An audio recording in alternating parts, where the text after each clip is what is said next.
When Alex Smith speaks on quarterback development, people listen. And this time, his critique hits the entire league. Smith sees Shedeur Sanders as the latest victim of an NFL culture that preaches development but punishes youth. Sanders has the leadership, the mechanics, and the mental edge, yet he's watching from the sidelines. Smith argues this isn't about mentorship. It's about fear of disruption. If you're into the real story and all the messy twists they don't show on highlight reels, go ahead and subscribe. And if you're sticking around to see how this Browns QB chaos plays out, you should definitely be subscribed. Coaches often hide behind the word development when they're really just avoiding uncomfortable change. That system, Smith says, has failed countless young quarterbacks, and it's threatening to derail Sanders' ascent before it begins. In a league built on explosive plays and momentum, sitting a player like Sanders isn't caution. It's self-sabotage. Smith's message is clear. If the Browns can't embrace bold decisions, they don't deserve bold talent. Alex Smith didn't hold back. When he spoke on the Shedeur Sanders situation in Cleveland, he wasn't guessing. He was diagnosing. He saw the same symptoms that fans, analysts, and teammates have been side-eyeing for weeks, maybe longer. A talented quarterback with leadership, charisma, and next-level ability sitting on the bench not because he's unready, but because the people making decisions are more focused on politics than performance. And let's be clear, when Alex Smith talks about quarterbacks, it's not just noise. He knows what it's like to be part of an organization that mismanages potential. He knows what it's like to be caught in the middle of decisions that aren't really about football. So when he says Shedeur Sanders is being sidelined by internal dysfunction, not developmental necessity, it hits different. Shedeur's talent isn't some theoretical concept. It's proven. He's got the confidence, discipline, and command of the game that front offices drool over. Yet in Cleveland, he's being treated more like a long-term science experiment than a legitimate option at QB1. And according to Smith, that's not because of anything Shedeur has or hasn't done. It's because the Browns are tangled up in their own internal hierarchy. Smith's comments paint a picture of a franchise too worried about shaking up the system, too protective of their past choices, and too invested in their current structure to do the obvious thing: start the guy who give them the best shot at winning. The truth is, Shedeur isn't just ready, he's being wasted. That's the word Smith used, and it's not an exaggeration. Sitting a player like Shedeur for too long doesn't develop him. It devalues him. It stunts growth. It slows momentum. It tells the team that politics matter more than performance. It tells the fans that nothing has really changed. Cleveland's been here before. Promising young quarterback, high hopes, uncertain leadership, and somehow, always the same result: disappointment. But this time, the spotlight is brighter, the stakes are higher, and the excuses are thinner. Because there's no way to spin what's happening. There's no performance-based justification for benching Shedeur Sanders. There's only what Alex Smith called out: behind-the-scenes favoritism, ego management, and a system that's afraid to admit it needs to change. It's a kind of dysfunction that ruins careers.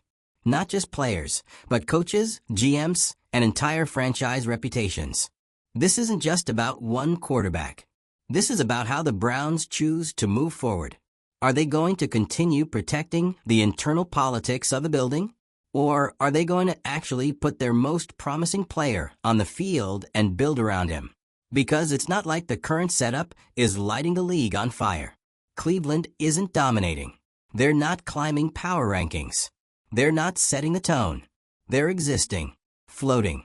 And yet they have a quarterback with the potential to change that, and they're choosing not to use him.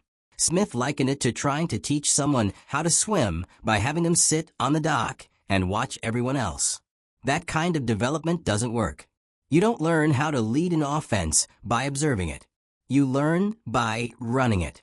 The Brown strategy, if you can call it that, is the kind of short-sighted, fear-based approach that's kept them in the cycle they're in. The idea that Shedeur needs more time to develop is a convenient cover for the real issue. The team is unwilling to make the hard call. They're unwilling to disrupt the current structure, even if that structure is clearly flawed. What Alex Smith pointed out is something fans already feel. This isn't about readiness. It's about resistance. Resistance to change. resistance to risk, resistance to admitting that the young kid might be better than the guy you've spent the last year defending. And the longer this goes on, the more pressure builds. Shedeur's profile isn't going down. He's not going away. The fans want him on the field. The media's talking about him. And now, respected voices in the football world are calling out Cleveland directly. At some point, the Browns won't be able to justify the delay anymore. At some point, the public pressure is going to outweigh whatever internal loyalty they're clinging to. The Browns have a quarterback who can be the face of the franchise, the one they've been looking for since forever. And yet they're watching that opportunity sit on the bench week after week. That's not just frustrating. It's self-sabotage. Because here's the uncomfortable truth Alex Smith put on the table. If Cleveland doesn't start Shedeur, someone else eventually will. And when they do, and when he thrives, this whole saga will be reframed as a cautionary tale. Another case of a team too scared to pivot, too loyal to a flawed process, and too late to make the right call. The NFL doesn't wait. There are too many teams, too many needs, and too few elite quarterbacks. If Cleveland won't unleash Shedeur, another franchise will. And when that happens, the regret won't be quiet. It'll be loud, public, and brutal. The real cost here isn't just losing games. It's losing the trust of your future. Because Shedeur didn't come to Cleveland to play cheerleader. He came to lead. And every week, he's denied that chance. You have to wonder how long he's willing to wait. Players like Shedeur Sanders don't want to sit. They want to compete. They want to lead. And when they're held back for reasons that have nothing to do with football, it sends a message that maybe, just maybe, they're in the wrong place. That's where this gets dangerous for Cleveland. Because the longer they delay, the more they risk losing him. Not just physically, but emotionally, mentally, culturally. When a team shows a player they don't believe in him, even passively, that relationship starts to erode. Trust fades. Frustration grows. And eventually, the player starts looking at what's next. Alex Smith's comments weren't just analysis. They were a warning. If the Browns want to change the narrative, they still can. But that window is closing. Fast. They've got the guy. He's in the building. He's ready. The question now is whether they have the guts to make the move. Whether they're willing to admit that the safe choice isn't the smart one. That the guy who gives them the best chance at success might also be the one who upends everything they thought they were doing right. That's not an easy decision. But it's the right one. Start Shedeur Sanders. Give him the offense. Let him grow by playing, not by spectating. Because if Cleveland keeps clinging to this illusion of development while ignoring what's right in front of them, they're not just wasting time, they're wasting talent. And if there's one thing NFL franchises can't afford to waste, it's that. So what do you think? Is Shedeur being held back by ego and politics, or is Cleveland making a smart long play? Should the Browns hand him the reins now before it's too late?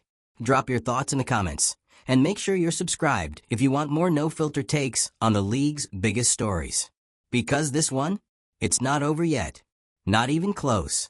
When a former NFL quarterback like Alex Smith comes out and says the quiet part out loud, that Shedeur Sanders isn't starting not because of performance, but because of behind-the-scenes politics. You know this isn't just a football problem. It's an organizational one. It's the kind of dysfunction that doesn't just cost you games. It costs you trust. Trust from your fans. Trust from your players. And most importantly, trust from the guy you're supposed to be building your franchise around. Alex didn't sugarcoat it. He didn't say Shedeur might be ready. He didn't say, let's wait and see. He flat out said what's holding him back has nothing to do with his talent. And if that's true, and let's be honest, it tracks, then the Browns aren't just mismanaging a roster. They're actively sabotaging their future. Shedeur Sanders is the kind of quarterback you don't bench. You build around him. You adapt your system to fit him. You clear the noise and hand him the ball. But in Cleveland, they're keeping him on the sidelines, treating him like a backup project instead of the franchise player he could be. And let's not get it twisted. This isn't about waiting for the right moment. That moment has passed.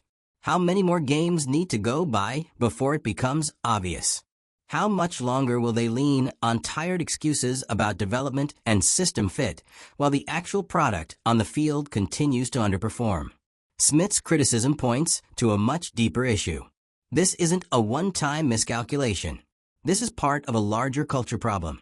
A franchise that prioritizes protecting its internal hierarchy over giving a player like Shedeur a real shot. A franchise that's so scared to shake the structure that they're willing to keep the most talented guy on the bench. This isn't how successful teams operate.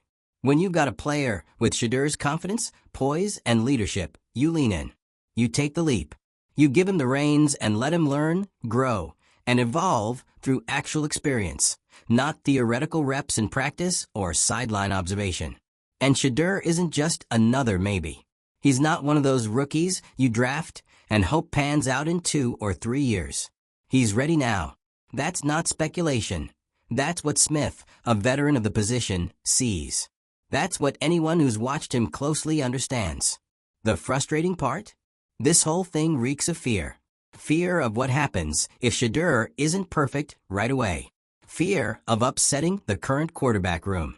Fear of admitting that the so-called long-term strategy might be wrong.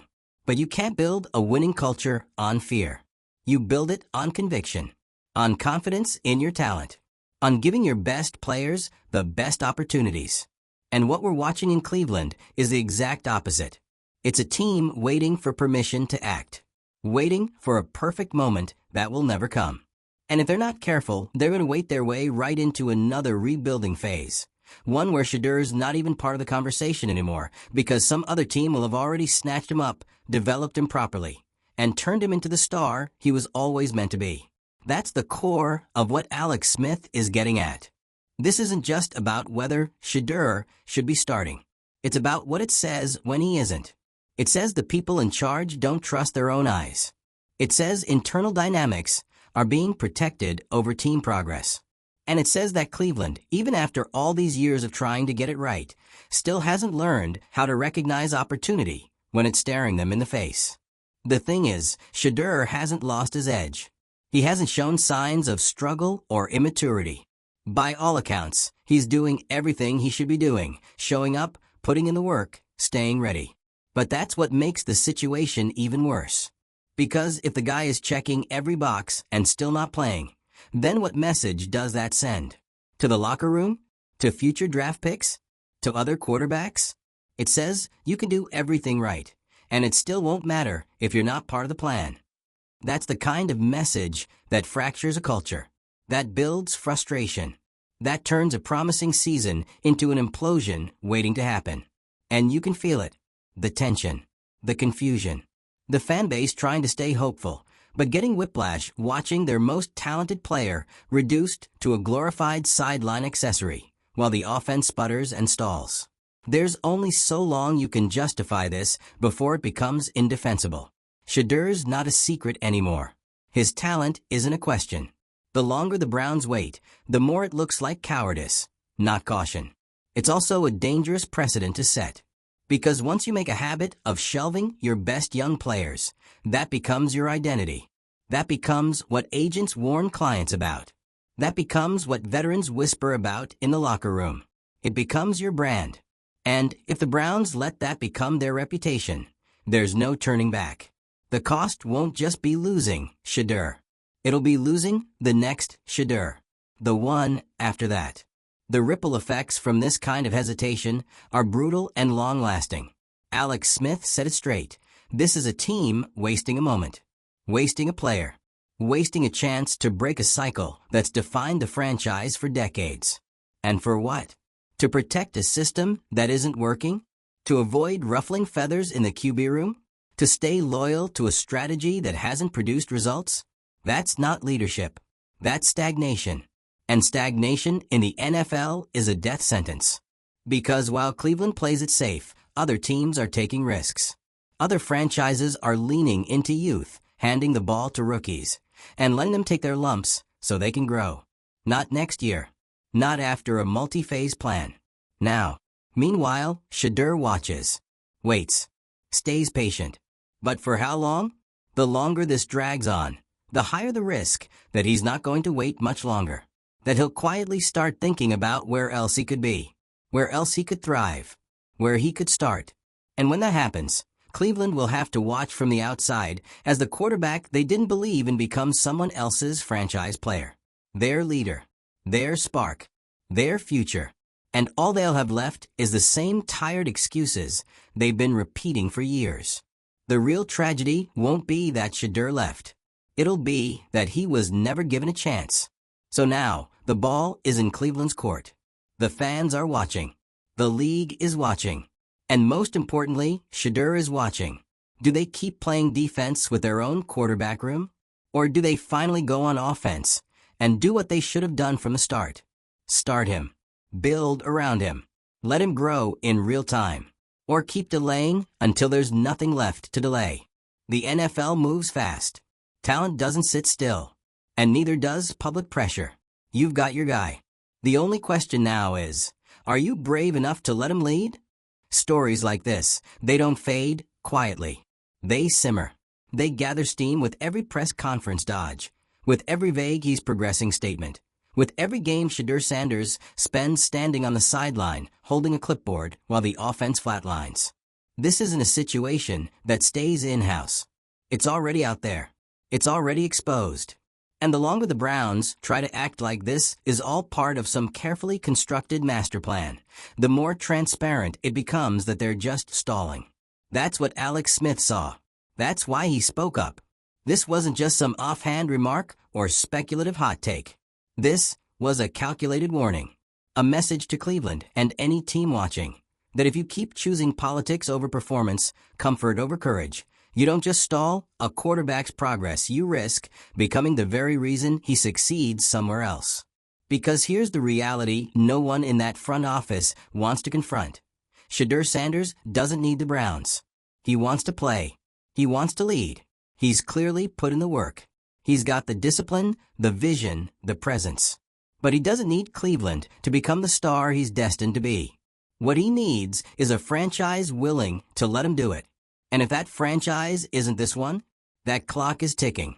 There's a reason the NFL graveyard is full of teams that had potential, but lacked direction. And right now, Cleveland is tiptoeing toward that same fate again. They're not getting blown out every week. They're not in total disarray. And that's part of the problem. Because being just okay gives decision-makers cover. It allows them to talk about stability, continuity, staying the course. But you don't win championships with okay. You don't shift a franchise's legacy by playing it safe. You do it by recognizing when the guy who can take you there is already on your roster. You do it by letting go of past bets and backing the one that actually shows up week after week, locked in and ready to go. Shedeur isn't just waiting. He's working. He's doing everything right. And he's being met with indecision disguised as patience. But patience has a shelf life. How long are the Browns really going to justify benching a quarterback that checks every box? Is it about preserving locker room harmony? Maintaining the system? Avoiding controversy? Because if that's the case, they've already lost the plot. There is controversy now. Alex Smith made sure of that. And not the made-up, media-hyped kind, the kind rooted in facts. The kind that comes when a respected veteran sees talent being mishandled and refuses to let it slide. Smith called it out. The favoritism, the politics, the ego-stroking that too often takes precedence over winning. He's seen this play out before. He was the guy stuck behind franchise politics early in his career. So he knows how dangerous it is when teams value structure more than stars. The Browns are falling into that exact trap. And the worst part? This could all be avoided. They have the answer. He's literally in the building. Every day. There's no need for some blockbuster trade. No desperate Hail Mary in the offseason. No tanking for next year's draft. They already have the guy. And they're squandering him in real time. That kind of mismanagement doesn't go unnoticed. Other players see it. Other agents take note. And future stars, especially quarterbacks, start thinking twice about going to a team that doesn't know how to handle the talent it already has. Because if they'll sideline Shedeur Sanders, what message does that send to everyone else? That no matter how gifted you are, no matter how hard you work, no matter how much leadership you show, it won't be enough unless it fits neatly into some outdated internal plan. That's how you lose locker rooms. That's how you lose trust. And trust, once it's gone, is impossible to fake. It starts with the QB, but it doesn't end there. Culture spreads from the top down. If players start to feel like decisions are being made based on anything other than merit, the whole thing starts to unravel. The cracks form fast. Smith's warning wasn't just about Shedeur. It was about how Cleveland is choosing to operate. Right now, the Browns are clinging to a process that's starting to look like a delay tactic, a way to buy time, to protect someone's pride, to avoid admitting that the guy everyone's waiting for should have already been on the field. That window for waiting is closing. Soon, the calls will get louder. The headlines will get harsher. The media pressure will increase. And at a certain point, the organization won't be able to control the narrative anymore. It will be the narrative. Not when will Shedeur start. But why didn't Cleveland believe in him when they had the chance? You don't want to be that team. The one that shows up in every what could have been segment. The one fans talk about like a ghost story. Remember when they had Shedeur and never used him? Because when he finally does get his shot, whether in Cleveland or somewhere else, it's going to be obvious. He's going to perform. He's going to prove every doubt wrong. And all those people making decisions right now are going to have to live with the fact that they knew what he was and didn't act. So here's the choice. Stick with what's familiar. Keep playing it safe. Keep waiting for the perfect moment. Or take the shot. Bet on the quarterback who has every intangible you say you're looking for. The one who's already shown he's got what it takes. The one who's done everything right, except be born into a system that knows what to do with him. Because at this point, delaying his debut doesn't look strategic. It looks like fear. And fear is the one thing you can't afford to lead with in this league. Shedeur Sanders is ready. That's not up for debate anymore. The only question left is whether Cleveland is ready to face the mirror, accept what's obvious, and hand over the offense to the guy who should have been in charge all along. Because if they keep delaying, keep deflecting, keep hiding behind politics, they're not just going to lose games. They're going to lose him. Drop your thoughts in the comments. Should Shedeur already be starting? Is Cleveland afraid of success, or just stuck in its own outdated playbook? And if you're still here for the unfiltered drama and real football talk, hit that subscribe button. Because this story, it's about to blow up even bigger. And when it does, you'll want to say you saw it coming.